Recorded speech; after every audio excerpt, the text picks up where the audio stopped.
2 years, carnivore. If you're new around here, my name is Christina. I am a naturopath, herbalist, life coach, as well as carnivore. And this is where I share about my own health journey in regards to carnivore. It's also where I share alternative health information. And so remember, I'm a naturopath. I'm not your naturopath unless you've booked in a consult with me. So always filter back what I'm saying to your own practitioners and your own health situation. So with that said, I have now been carnivore for 2 years, and it has been an interesting journey along the way. The first year, and I talk about this in a number of the groups that I host, that for me, the first year of carnivore was a lot of dopamine hitting. So for example, I was losing weight really quickly. I was having results really quickly. I had lots and lots of wins in that first year of carnivore. So for example, I've lost 43 kilos. It's roughly around 100 pounds. I've maintained that weight loss since then. I still have more to lose, of course, but I've maintained the losses that I've had so far. I used to need to wear glasses. I no longer need to wear those glasses. I've not needed to go back to wearing glasses. Sleep and energy are a lot better than they were before I started carnivore. My hair has grown back, so I have all of this new hair growth. It's thicker. It's like was falling out before. It stopped dropping, and now it's growing back thicker and faster and curlier and all of the fun things. So there's been lots of benefits for me, and in that first year I got a lot of those benefits. And the second year has been a different journey for me in regards to the first year. So the first year of, like, when you lose weight, for example, it's easy for people to kind of start commenting and seeing, and they might congratulate you, or it's easy to have like great before and after photos, all of those types of things. Like, you know, there's lots of dopamine hits, there's lots of little wins that help to keep propelling you forward and keep you staying on track. But the second year is different. Well, for me, it has been different.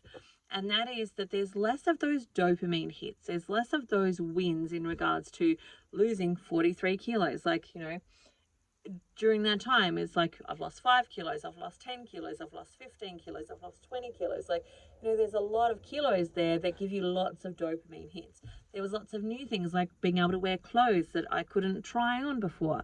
Like, you know, I've never had that experience prior to going carnivore, where I've been able to walk into, say, an op shop and actually maybe find something that would fit me, or things that I would like that weren't like grandma, you know, the big moo sackcloth things. So I just avoided going to places like op shops. I rarely went actual shopping itself because I would just feel frustrated and annoyed and discouraged because there wouldn't necessarily be that many things that would fit me, or they wouldn't look good on me, or they were not necessarily age appropriate for me, etc., etc. And so those were, again, dopamine hits of being able to walk into a place and be able to buy clothes that fit me and that are pretty, and so on. So there was lots of dopamine hits in that first year, but this second year has been a little bit harder. And it's been a little bit harder because the first year was all about like resolving diabetes, getting my blood glucose into a normal level, which meant that as my blood glucose came down, then, you know, I easily dropped some of that weight. So some of that subcutaneous weight, which is the fat that's kind of underneath the skin, some of that dropped relatively easily. But then this second year is more about now healing the hormones and focusing on reducing insulin. So my insulin, as somebody who was previously diabetic, my insulin was really, really high. And in order to get to that place where I'm losing weight, for example, insulin has to come down, because insulin is the insulator of our body. It tells our body to store fat and to hold on to fat. And so while insulin is high, it's actually hard to lose some of the visceral fat, the fat that's around our organs, which is the dangerous fat. It's the fat that is, you know, puts you at risk of heart disease and other health issues. And so that fat can be harder to lose when your insulin is high. So this second year for me has actually been about resolving insulin resistance, and I'm certainly not there yet. And part of that is practicing getting my body into ketosis, because there is this fallacy out there that insulin only works in response to glucose. And the truth is not actually that. Yes, insulin rises in response to glucose, especially when we're young, it's going to rise in response to glucose. But if it has been high for such a long period of time, and really if I was to track back, potentially my insulin was high from, the time I really started to go into puberty. And so if I think that's like nearly 20, 25, 30 odd years that has actually been high.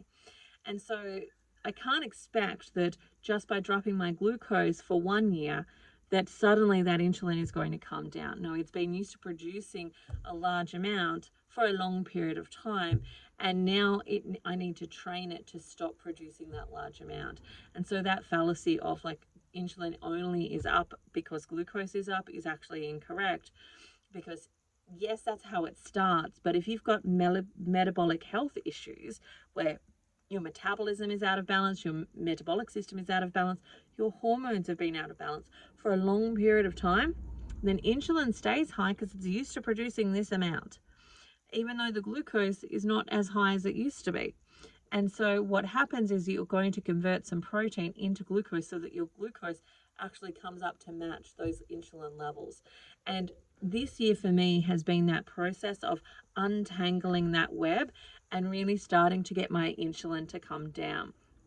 And so I have been testing my GKI, which is glucose divided by ketones equals your insulin index, or the GKI. And so it gives us an indication about like what's happening with your insulin.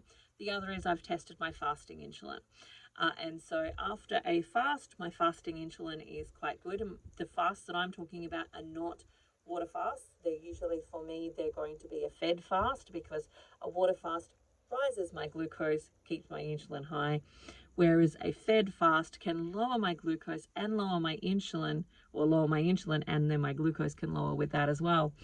And that can actually help me decrease that insulin. So this year has been about doing that, which means that there's been less of those dopamine hits in regards to, until that resolves, it's going to be harder to actually reduce my subcutaneous fat, or not my visceral fat, excuse me. The subcutaneous is under the skin, the visceral is around the organs. It's the dangerous fat. So it's harder to let go of some of that visceral fat while that insulin is high. And so this year has been about doing that. And that has been, through a number of tools. One is like exercise. So I have used exercise as one of those tools. I've used fed fast as one of those tools. And my insulin levels are actually showing some improvement, which is fantastic. But it takes time for that process to happen.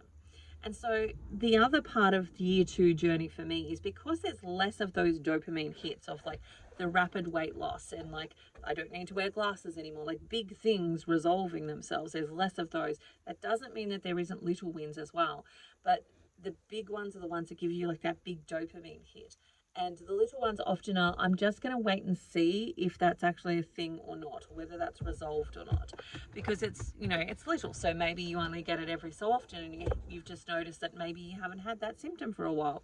But you kind of want to just like not really talk about it until you actually know that that's the case for a length of time.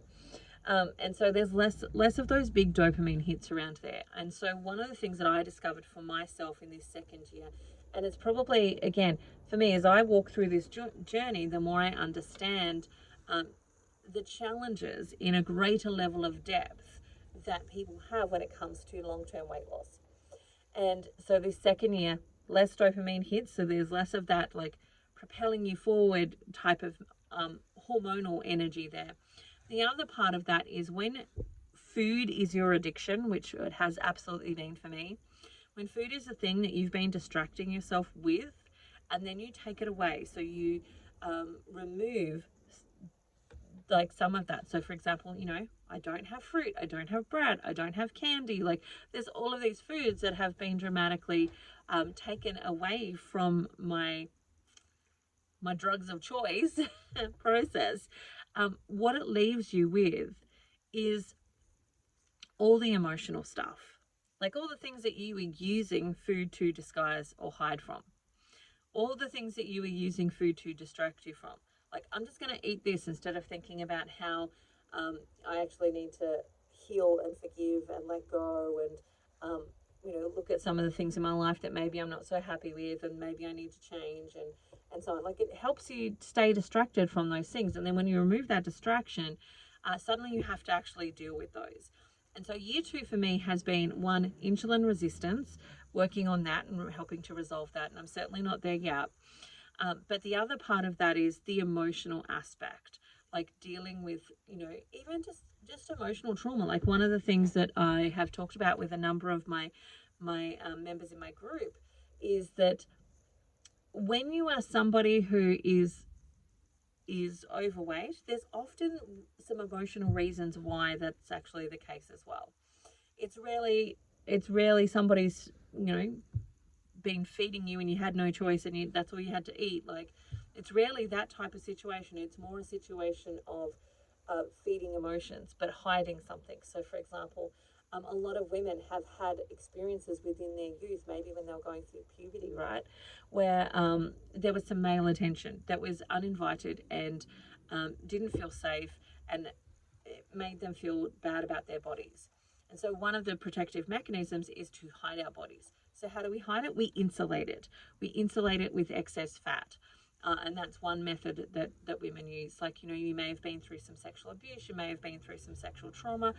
It doesn't always have to be, I've been raped. It could be as simple as somebody paying unwanted attention that you just did not feel safe about at the time that happened, and you didn't maybe have the coping mechanisms or the strength to be able to say, back off, that's not welcome, that's not invited, or even feeling safe and strong enough to be able to do that. So it doesn't always have to be the hard things. It absolutely can be, but even like the small things can be a big part of that. Even comments like, I remember at high school there was comments about, certain female body parts from some of the boys as they were starting to pay attention to the changes that were happening with the girls. All of that can contribute to this underlying trauma around feeling safe in our bodies. And so for me, this year has been dealing with some of that stuff, focusing on some of that stuff, bringing that conscious awareness to the fact that actually, in truth, if I'm honest with myself, I absolutely have been a carb addict. Absolutely am a carb addict. And going through that process of like the addictive cycle and starting to understand what that addictive cycle is and learning a lot about that sort of stuff. So this has been kind of a year of treading water, in the sense of, like, on the surface, not that much has changed, but underneath the surface, my legs have been kicking hard. And by that I mean that I've been working hard on on the emotional stuff and learning to recognize patterns within myself on those subconscious beliefs, changing those, addressing those, starting to heal those, let go of those, understanding myself from that perspective, understanding my own addiction in regards to that carb addiction, understanding all of that type of stuff. And so that can make year 2 a little bit more challenging because I'm not there yet. Like, if year 2 I was at maintenance level, it probably wouldn't be as challenging.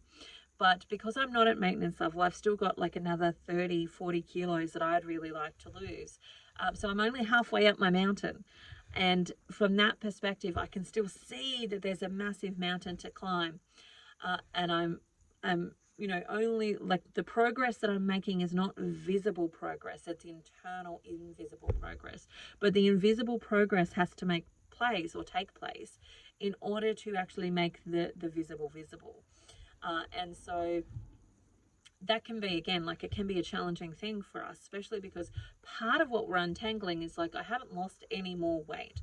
And so part of what we're untangling there is this mindset around weight loss. Even, I know for a lot of my women who come and join my courses, like the Quest or the Carnivore support group or whatever, one of the things that we have to retrain their brain to do is to think about the numbers that we're getting as just data.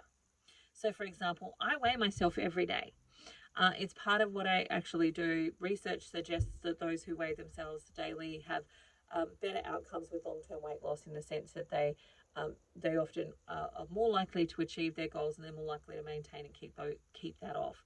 And so the big key to that is actually to be able to transition it from this weight means something about me and who I am, to this weight is just data. It's just information. It's just data. And so that's a big challenge for a lot of women, especially when we've been taught to be slim and be small and be all these things. The other thing that's a challenge for women that I see on a regular basis is that for many of us, part of our healing journey is healing our adrenals, because we've been stressed for far too long and we've done far too little to actually help support our bodies cope with that stress. And so when it comes to healing our bodies, the adrenal system has to be healed. Like, we have to nourish it, we have to feed it, and so that it can make adrenaline. And in order to heal not just adrenaline, but all of your other hormones, what you often have to do is overeat. And what I mean by that is, let's say this is how much somebody who is healthy and well and hormones are functioning, this is how much they need to eat in order to maintain that level of health. Well, somebody who's sick is down here. And if they only eat the same amount as this person up here, they never get to here. Because what they have to do is they have to overeat in those things like cholesterol and animal fats and proteins to actually get to this maintenance level. Once they're at maintenance level, they can drop back down to, like, once they're at that I'm healthy level, they can drop to a maintenance level of intake. Now, the problem is that for that to happen, sometimes that means you're going to gain weight. And that's another really big challenge that I see for a lot of women, is that, oh my God, I'm feeling better. Like, they're feeling better, but they are gaining some weight. And weight has been one of those big things that we've used as an indication for how good we are, how worthy we are, how lovable we can be. Are we worthy, lovable, and enough? Like, we've often tied that into things like our weight. And so it can be really challenging for them to move through that process, because mentally they're going, this is not safe. I'm going to be unlovable. People won't like me. I won't be worthy anymore. And on the other hand, they also know that they actually need to heal those hormones. And in order to heal those hormones, they often will gain weight first, and then they'll drop it back down once those hormones are balanced. And so part of my job when I'm working with people is actually to hold on to them long enough to get through the cycle of the gaining the weight and then losing the weight. And they might actually go through gain, lose, gain, lose, gain, lose in smaller increments. But the general movement is often down. It's often tracking down. But there is, especially for women with thyroid and adrenal issues, there is this up and then there's this down. But it's holding on to them while they're going through the up, which is the hard bit. Because it's the emotional work. It's not the physical work that's the issue. It's the emotional work. It's, what does that all mean? Like, when I'm gaining weight, what does it mean to me? What are the stories that I have around being overweight? What are the stories that I have around being that weight? And actually focusing on healing those things, and like learning to give yourself grace and understanding, and remember that our goal is not weight loss. Our goal is health gain, and that's what we're actually aiming for. And so that's the challenging part for many women, but it's also certainly been the challenging part for me in this second year, was to move through and hold on to myself as I went through some fluctuations, as I went through not necessarily that continuous drop that I was having in the first year. Now, I anticipate that I will have more of a drop as we move through the next couple of years, but certainly this year has been a different year, and has been learning to relive life without the dopamine hits, and or give myself the dopamine hits, and encourage myself, and to learn that level of self-dependence, of being able to go, you know what, even though I'm not getting this, I know I still feel good. I know I still have this. I know I still have that. I'm not going to make a change in what I'm actually doing, because there isn't something better on the other side. You know, if I went back to eating, say, carbohydrates and fruits and vegetables, there isn't something better there for me. What's there for me is sickness. And so changing it would not fix that. And so I am playing a little bit with my diet this year, a bit more. So I'm just finishing off the last round of the quest, which is an insulin resistance support. So I'm on day 2 of a sardine fast. I'm looking forward to tomorrow, although it actually hasn't been as bad this time round. Little tip. Here's one of the things that I have now discovered with my sardine fast is this has got lemon juice in it and apple cider vinegar and some garlic and onion. And I also have my salt in there too. So now I just open my can and I take this with me and I use that to kind of season my sardines a little bit. And that makes it a little bit easier for me. But after completing this, I am planning on doing a 30-day lion diet, which is an experiment. And that's what this whole thing is. It's experimenting on me and seeing what supports my body, what works for me emotionally, mentally, physically, all of that type of stuff. And so I have been toying with the Lion's diet, which is the extra strict version of the carnivore diet, for a little while. And I mentioned it in my Quest group that there were 2 programs that I was thinking of offering after this next round of the Quest. And one was 30 days of the Lion's diet, where we encourage each other and support each other to get that happening, because just like anything, you want to set yourself up for success. And one of the greatest ways to set yourself up for success is to be in a support group and actually use it. No good being there and don't use it, but being in it and actually using it. And, cleaning your environment as much as you possibly can. So I'm setting myself up for success of 30 days of Lion's diet. And my goal is just to see what's going to happen. What happens? And I'm already starting to go, oh my gosh, I know I'm going to really miss butter, because I normally eat a steak with a big chunk of butter now. And so I know I'm going to miss butter. But also, what is it going to be like when I get there? And what does that look like? And what changes do I see? And what other health benefits do I see? And so I'm going to, of course, record that just like I do everything else. Like in my little book, I track it all. And so that's what I'm launching this 3rd year of carnivore. So as I move into the 3rd year, that's what I'm launching into. I'm going to do 30 days of the Lion's diet just to see how I go. And then I'll make a decision about what I want to do after that. I may continue. I may bring just back butter. But we will actually see when I get there as to what that's going to look like. It's also reminding myself of okay, I better go and eat the chicken wings first. And all of the other stuff that I'm going to miss for that 30 days. But remembering 30 days is not forever. It's 1 month. It's 1 calendar month. I can do it. So that's where I'm at. This is what 2 years carnivore looks like for me at this point in time. It's doing the emotional work and healing my emotional root causes around eating and carb addiction and so on, but also doing the healing work for my hormones. And I'm looking forward to seeing what year 3 actually brings. All right, that's it for me, folks. I hope you have the most amazing day ever. Bye for now, and I'll talk to you again soon. See you.